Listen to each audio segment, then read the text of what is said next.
Buenas noches.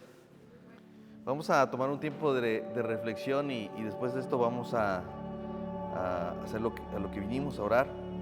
Quisiera que me acompañaras al libro de Mateo capítulo 4, versículo 23. Cuando estés listo me dices amén. Eso. Fíjense que a veces cuando uno va y está leyendo algunas partes de las Escrituras, algunas son más claras que otras. Algunos textos son más fáciles de comprender y como que darle el sentido. Algunas son más fáciles de darle sentido, otras no tanto. Y cuando yo estudiaba con mi familia, porque llevamos un devocional, leíamos esta parte, me agradó mucho el ver que en todo el texto, en cualquier texto de la Escritura vamos a encontrar algo que Dios nos está hablando, ¿no? Y vamos a leer ahí el versículo 23, dice: y recorrió Jesús toda Galilea, enseñando en las sinagogas de ellos y predicando el evangelio del reino y sanando toda enfermedad y toda dolencia en el pueblo. Y se difundió su fama por toda Siria y le trajeron todos los que tenían dolencias, los afligidos por las diversas enfermedades y tormentos, los endemoniados, lunáticos y paralíticos, y los sanó. Y le siguió mucha gente de Galilea, de Decápolis, de Jerusalén, de Judea y de todo el otro lado de Jordán. Una de las cosas que vamos a encontrar en el capítulo 4 es que a mí me parece sorprendente el camino que ha iniciado Jesús. Cuando nosotros prestamos atención a la manera en que el Señor Jesucristo inicia su ministerio, vemos que hay una secuencia de pasos que el Señor está dando y que eso nos da idea de que Él no es como que un asunto al aire. Jesús no está dando pasos como que, bueno, hoy me agarró el día por acá y aquí nos agarró y aquí predicamos, aquí anunciamos el Evangelio.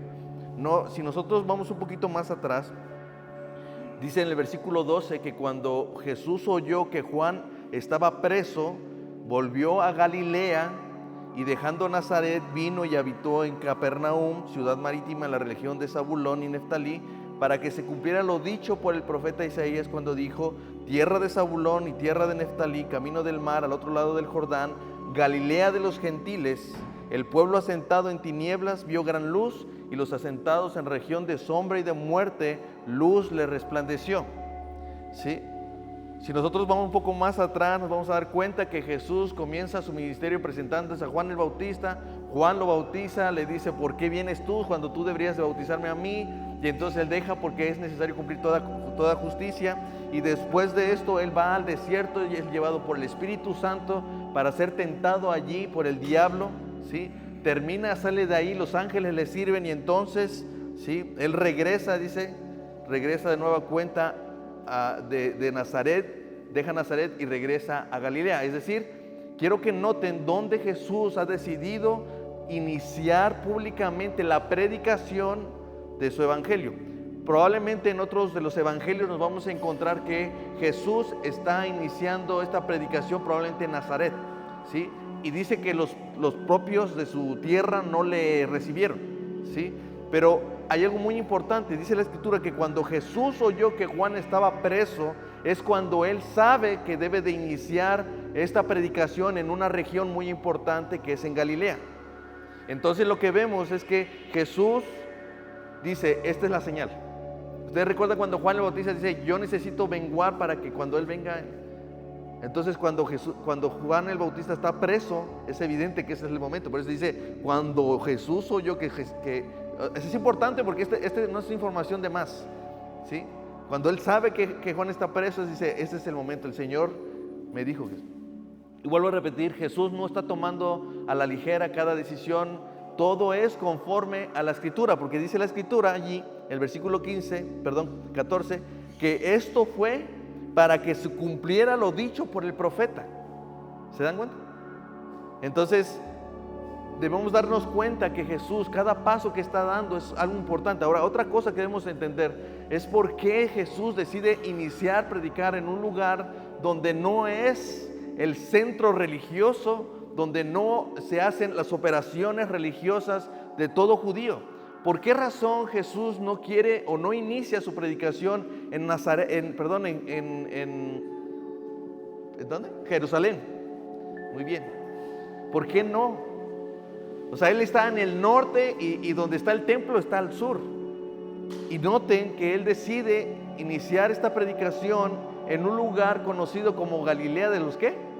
De los gentiles. ¿Por qué? Porque era una región pesquera, era una región muy importante. Ahí estaba el mar de Galilea, era una región importante porque ahí había un gran comercio de la pesca, ¿sí?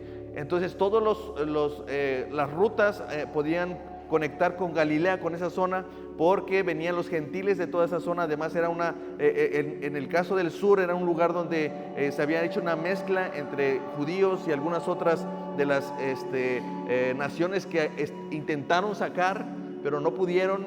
Y ahí hay un tema histórico que no quisiera tomarle tiempo, pero por esa razón es que el profeta habla de este lugar como un lugar como llamado Galilea de los gentiles. Y quiero que noten esto, hermano, porque desde iniciado el ministerio de Jesús, Dios mismo siempre ha tenido en su corazón, ¿a quiénes? A los gentiles, a nosotros, hermanos, ¿sí?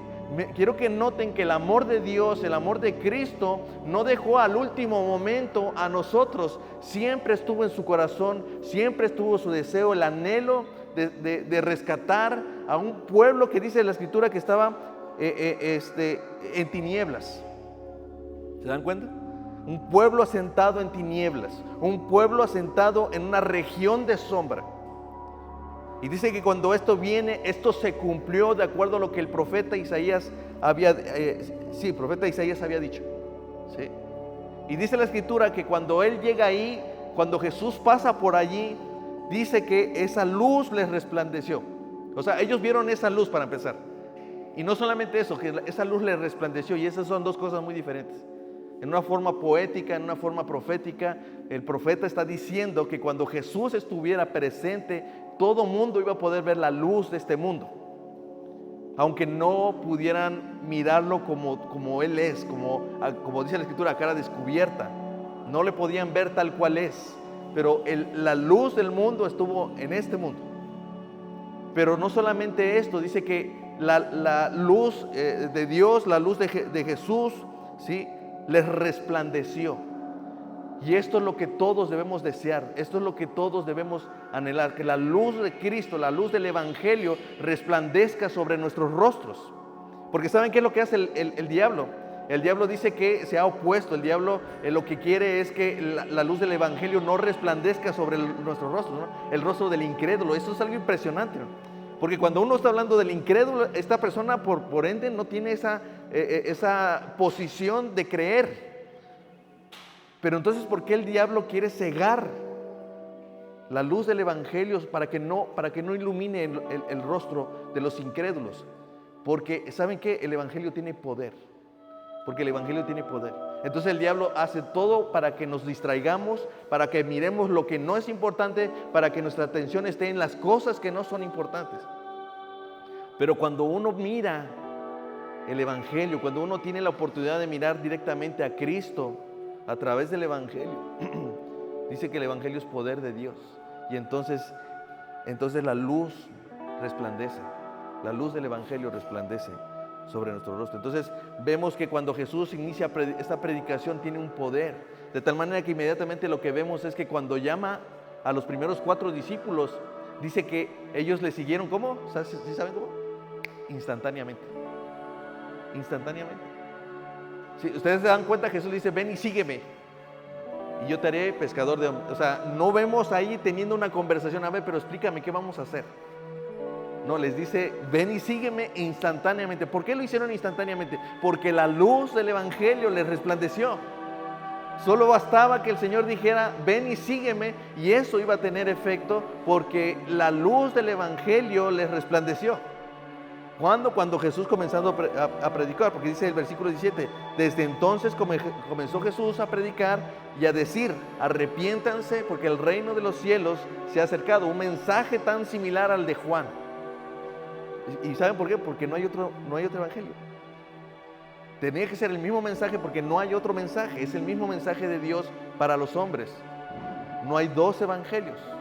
Pablo lo dice de esta manera: Si aún yo o un ángel del cielo descendiera y les diera un evangelio que diferente al que les he dado, sea anatema, sea una maldición, porque no hay dos evangelios, solo hay uno. Hay un solo mensaje y ese mensaje es el que resplandece y nos hace actuar al instante. Ese es el poder del evangelio, ¿sí?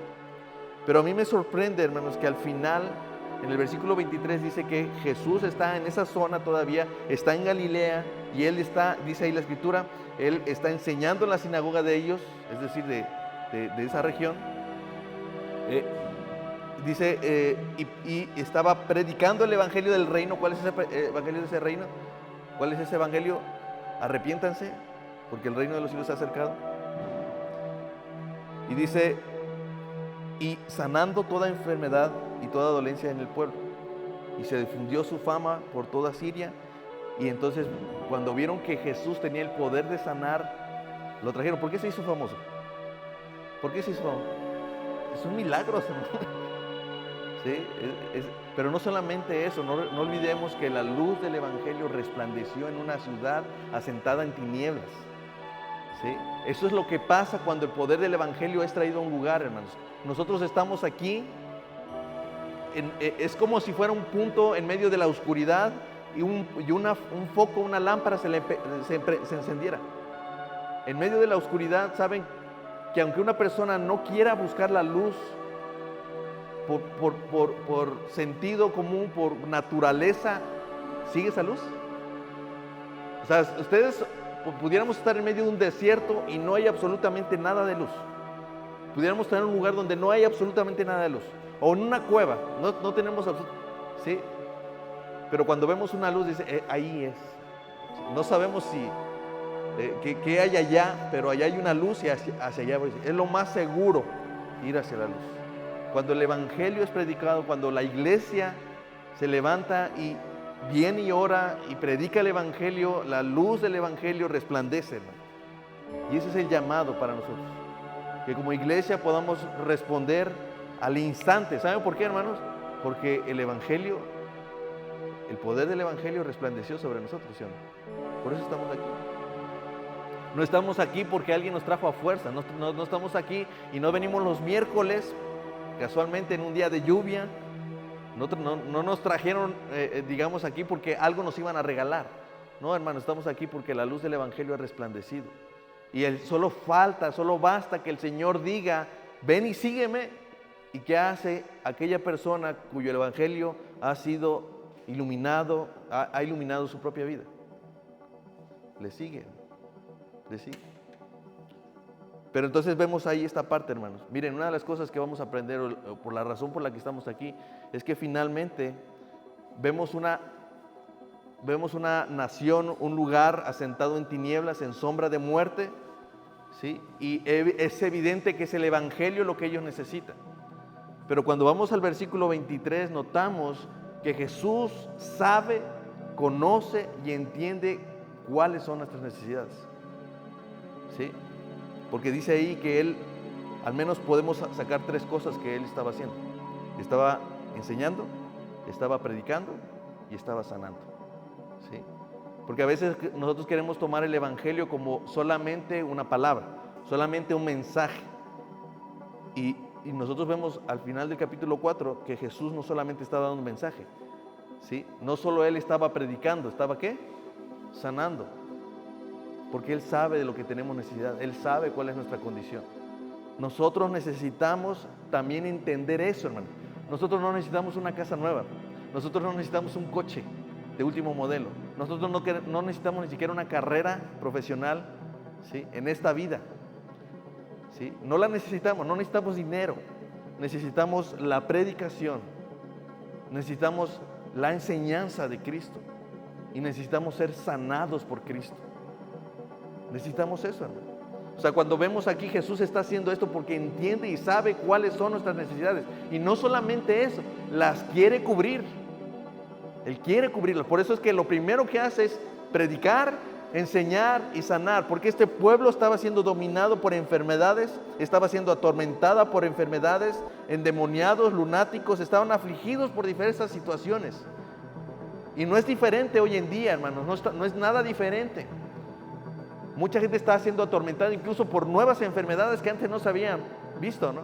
Enfermedades como depresión, enfermedades como muchas otras cosas, ¿no? Que eso no se había visto antes. ¿Por qué? Porque este pueblo, esta nación está sumergida en tinieblas. Y solamente la luz del Evangelio que resplandezca sobre ellos va a hacer que ellos sean sanados. Así que lo primero que debemos entender es que Jesús conoce y sabe cuáles son nuestras necesidades.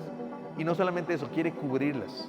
Por eso es que Él viene, enseña, predica y sana. Así que si hoy vamos a orar es porque tenemos que poner delante de Él esta realidad. A veces es difícil seguir al Señor cuando estamos afligidos por ciertas enfermedades. Algunas por alguna razón el Señor permitirá que estén allí, pero algunas de ellas el Señor, quiero decirte, el Señor quiere sanarte. ¿Sí? El Señor quiere librarte de esas tinieblas. Entonces lo que vemos ahí es que el Señor desea, el Señor quiere hacer esto, quiere enseñarnos porque todos necesitamos ser enseñados, queremos ser mejores padres, ¿verdad?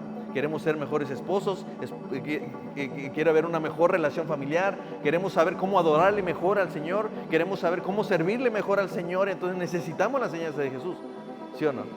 También necesitamos que Él nos siga predicando, ¿cuál? Ese mensaje del arrepentimiento, porque todos, en todo momento, no importa que hayamos ya depositado nuestra fe en el Evangelio, necesitamos arrepentimiento, ¿sí o no?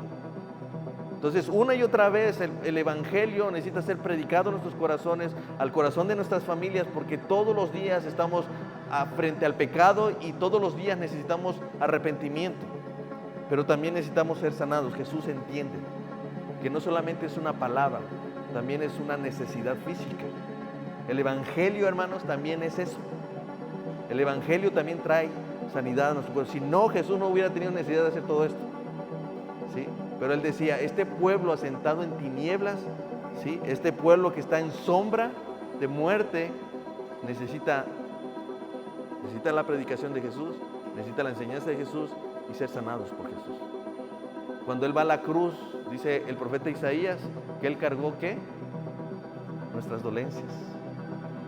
Él cargó nuestros pecados, ¿sí? Él cargó todo en Él. Así que cuando venimos a orar, oramos a uno que entiende nuestras necesidades, Él entiende y conoce cuáles son nuestras verdaderas necesidades y Él quiere suplir nuestras necesidades. Así que cuando vamos en oración a Él, podemos pedirle con confianza. ¿Por qué?